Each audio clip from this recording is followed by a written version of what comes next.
अयोध्या की धरती पर राम आ रहे हैं। पूरा देश खुशी का माहौल से झूम उठेगा। पूरे देश में खुशी चारों तरफ नजर आएगी क्योंकि भगवान श्री राम आ रहे हैं। उनके स्वागत में पूरा देश झूम उठा है। सब लोग 22 जनवरी 2024 का इंतजार कर रहे हैं क्योंकि उस दिन देश में दिवाली मनाई जाएगी क्योंकि भगवान श्री राम आ रहे हैं। नव वर्ष में नई अयोध्या 21वीं सदी के सबसे बड़े सामाजिक, सांस्कृतिक और धार्मिक उत्कर्ष का गवाह बनने जा रहा है। लाखों राम भक्तों और श्रद्धालुओं की मन की मुराद भी पूरी होने जा रही है, जो सैकड़ों वर्षों से राम लला को दिव्य भव्य नए मंदिर में विराजने का इंतजार कर रहे थे। 22 जनवरी 2024 की तारीख तय हो चुकी है। अयोध्या दिन रात संवर रही है और सज रही है। प्रधानमंत्री नरेंद्र मोदी जब रामलला के बाल रूप की प्राण प्रतिष्ठा करेंगे तब यह अवसर न सिर्फ इस धार्मिक नगरी के लिए आध्यात्मिक दृष्टि से उत्कृष्ट होगा बल्कि अवध की अर्थव्यवस्था का बड़ा आधार बन जाएगा।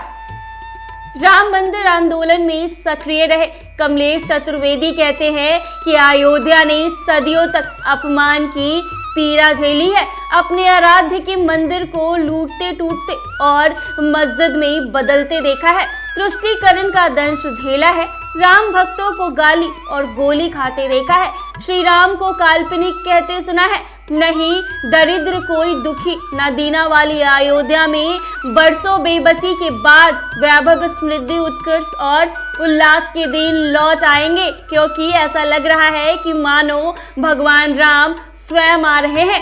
जी हाँ, रामलला कुछ दिनों के बाद ही भव्य दिव्य मंदिर में विराजने जा रहे हैं। करोड़ों भक्तों की सदियों की प्रतीक्षा मूर्त रूप लेने को है। रामलला के मुख्य अर्चक आचार्य सत्येंद्र दास की खुशी का भी कोई ठिकाना नहीं है। सत्येंद्र दास रामलला के टेंटवास से लेकर भव्य मंदिर में विराजित होने की यात्रा का इंतजार कर रहे हैं। जी हाँ, सर्दी, गर्मी और बरसात टेंट के सब कष्ट झेलते थे रामलला। 3 दशक की कहानी है। जी हाँ, 3 दशक तक टेंट में रहे हैं रामलला। सर्दी, गर्मी और बरसात सबका कष्ट झेलते थे।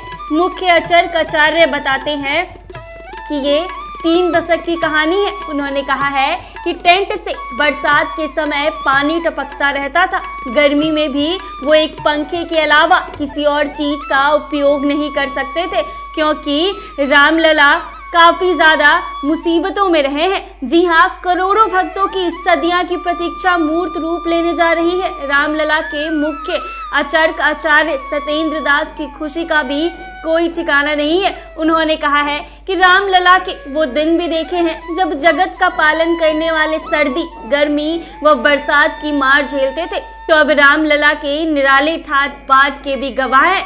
सत्येंद्र दास पिछले 32 सालों से रामलला की पूजा करते आ रहे हैं। रामलला की पूजा के लिए उनका चयन 1992 में हुआ था। जी हाँ, 1992 में जब बाबरी हुआ तब सत्येंद्र दास भी वहां मौजूद थे। सत्येंद्र दास बताते हैं कि विधिवत यह घटना सुबह 11 बजे हुई थी। इस घटना के बाद रामलला टेंट में आ गए थे। तिरपाल का गर्भगृह करोड़ों राम भक्तों की व्यवस्था का पर्याय रहा है। 27 वर्षों तक रामलला टेंट में धूप, सर्दी, गर्मी, बरसात सहते हुए विराजमान रहे हैं। टेंट से बरसात में पानी टपकता था। गर्मी के दौरान वो एक पंखे के अलावा किसी और चीज का इस्तेमाल नहीं करते थे। पूरे साल में केवल रामनवमी पर रामलला के लिए नए वस्त्र बनाए जाते थे। पर्व व त्योहार केवल परंपरा निर्वहन तक ही सीमित थे। मुख्य अर्चक आचार्य सत्येंद्र दास ने कहा कि जब भी कोई नई चीज रामलला के लिए मांगते थे तो रिसीवर उनसे कहते थे कि कोई भी चीज बिना कोर्ट की इजाजत के नहीं मिल सकेगी। रामलला की यह दशा भक्तों को बहुत अखरती थी, लेकिन कानूनी बंदिशों के चलते भक्त चाहकर भी कुछ नहीं कर पाते थे। उन्होंने कहा है कि मैं रामलला के समक्ष अक्सर रोता था, उनसे प्रार्थना करता था कि रामलला की कृपा से अब काले बादल छट गए हैं। राम नगरी में सौभाग्य का नया सूर्य उदित हो रहा है। रामलला को भव्य मंदिर में विराजित होते हुए देखने की व्यग्रता ऐसी है कि शब्दों में बयान नहीं की जा सकती है। जी हाँ, अयोध्या की धरती पर रामलला आ रहे हैं, जिनकी स्वागत में पूरा देश है, जिनकी स्वागत में अयोध्या में भीड़ लगी है। रामलला की स्वागत में अयोध्या सज संवर रही है, क्योंकि भगवान श्री राम स्वयं अयोध्या आ रहे हैं।